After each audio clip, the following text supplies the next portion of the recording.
दोस्तों नमस्कार। दोस्तों जब भी आप ज़मीन जायदाद खरीदते हैं सबसे पहले ज़मीन को जांच पड़ताल कर लें, पहले सही से चेक कर लें, तभी आपके उसको सौदा लें। क्योंकि कई बार क्या होता है उसके पिताजी के नाम पर ज़मीन है और उसका बेटा आपको ज़मीन को बेच रहा है, तो उस जगह में क्या होगा कि वो बोलेगा कि मेरा ज़मीन है ये, आपको जो है उस जगह में धोखा हो सकता है। तो पहले तो सबसे पहले ज़मीन खरीदने से पहले आप यही मांगें कि उसका रजिस्ट्री कॉपी का डॉक्यूमेंट मंगा लें। रजिस्ट्री डॉक्यूमेंट देखने के बाद आप उतने में ही नहीं रहना है, उस आपको फिर एक और भी काम करना है कि आप अपने मोबाइल के माध्यम से गवर्नमेंट की जो वेबसाइट होता है उसमें जाकर उस खसरा नंबर को सर्च करें। सर्च करने के बाद आपको दिखाई देगा कि ये ज़मीन किसके नाम से ज़मीन है, वो आपको पता चल जाएगा कि उसके पिताजी के नाम पर ज़मीन है या उसके बेटे के नाम पर ज़मीन है।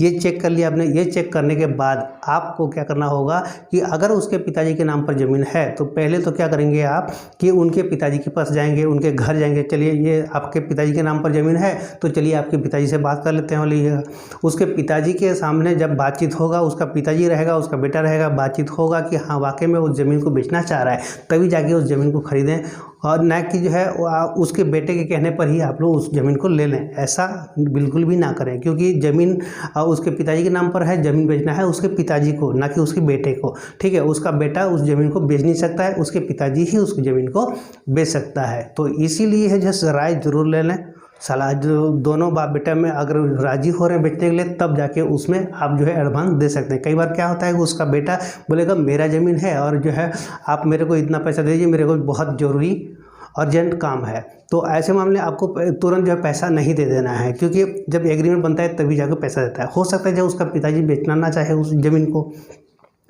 और आपसे जो है ये वो लड़का पैसा ले लिया और बाद में जो ज़मीन नहीं मिलेगा तो आप तो फंस जाएंगे, लटक जाएंगे। और हो सकता है ये वो लड़का जो है पैसा रिटर्न करने के लिए भी जो है उस सक्षम ना हो। ऐसा भी कई केस में होता है, तो काफ़ी ज़्यादा दिक्कत हो जाएगा। और दूसरी बात जो है अगर लौटा भी देता है फिर भी जो 1 साल 2 साल अगर टाइम लगा देता है, आपका पैसा जाम हो गया, तो उस जगह में हो सकता है जी अगर वही पैसा अगर आपके हाथ में होता तो उस पैसा को कहीं भी और भी इन्वेस्टमेंट कर सकते हैं। और दोस्तों एग्रीमेंट बनवाने से पहले आपको ये सारी चीज़ें जांच पड़ताल कर लें, मौके पर ज़मीन को जाकर देख भी लें कि वाकई में वो ज़मीन है या नहीं है। कोई भी स्टेट में रहते हैं, गवर्नमेंट की वेबसाइट होता है उसमें जाकर सर्च मारेंगे, जो खसरा नंबर होता है उसको वहाँ पे डालेंगे, तो आपका जो है जिला, तहसील और गांव सब डालने के बाद जो खसरा नंबर डालना पड़ता है वो सारे डालेंगे, तो आपको दिखाई देगा कि वो ज़मीन वाकई में किसके नाम पर ज़मीन दिखाई दे रहा है। ठीक है, वो देखने के बाद ही जो है आप जो है उसको एग्रीमेंट बनवाएं। एग्रीमेंट बनवाने के बाद तब जाके उनको एडवांस पैसा दें, और जो भी एडवांस पैसा देंगे एग्रीमेंट में आपको लिखना होगा कि इतना एडवांस आपने इतने तारीख को आप लोग इस ज़मीन का खसरा इतना है और इतना एकड़ ज़मीन है, इस वजह से हम एडवांस इसको दे रहे हैं। तो ये टाइप की सारी चीज़ लिखा जाता है। बाकायदा आपको एग्रीमेंट बनवाना है, एग्रीमेंट बनवा कर ही जो उस ज़मीन को आप लें। ठीक है, अच्छा एग्रीमेंट आपका बन गया। एग्रीमेंट बनने के आप क्या करेंगे, एक काम और करना होगा। जैसे आपको रजिस्ट्री कराना है तो रजिस्ट्री करने से पहले एक बार और भी ज़मीन को सीमांकन करके आप मेरे को दीजिए। ठीक है, तो आपके मौजूद में जो अमीन पटवारी जो भी होते हैं तहसील ऑफिस में, तो उन लोग अमीन पटवारी लोग आके उस ज़मीन का जो है नापा जोखा करेंगे, जो जिनका ज़मीन है उनके सामने, और आप भी वहाँ रहेंगे। तो ठीक है, वहाँ पे जो नापा जोखा होगा वो गांव वाले होते हैं, आस पड़ोस वाले जो रहते हैं वहाँ पे मौजूदगी में जो है ज़मीन का सीमांकन होता है। उस समय कोई भी विवाद होगा, वाद विवाद होगा, तो आपको पता चल जाएगा कि क्या प्रॉब्लम है यहाँ पे, क्या नहीं है, या क्या साफ़ सुथरा ये ज़मीन है।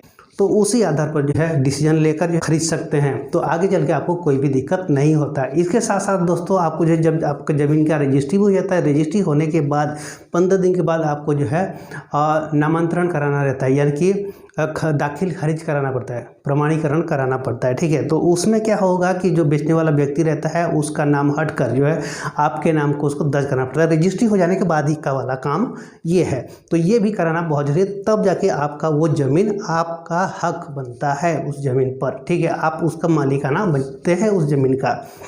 तो ये इस प्रोसेस के माध्यम से जो है आपको ज़मीन खरीदना चाहिए। ये सारी चीज़ छोटी छोटी जो है नॉलेज जो है जानना बहुत ही ज़रूरी होता है। दोस्तों आज का ये वीडियो आप लोगों को कैसा लगा जरूर कमेंट में बताइएगा। चैनल में नए हैं तो चैनल को सब्सक्राइब करके रख रहे हैं ताकि आने टाइम में आप लोग को और भी बहुत सारा वीडियो मिल सके। आज के लिए इतना ही, फिर मिलते हैं नई वीडियो के साथ। तब तक के लिए आप सभी को मेरा तहे दिल से नमस्कार।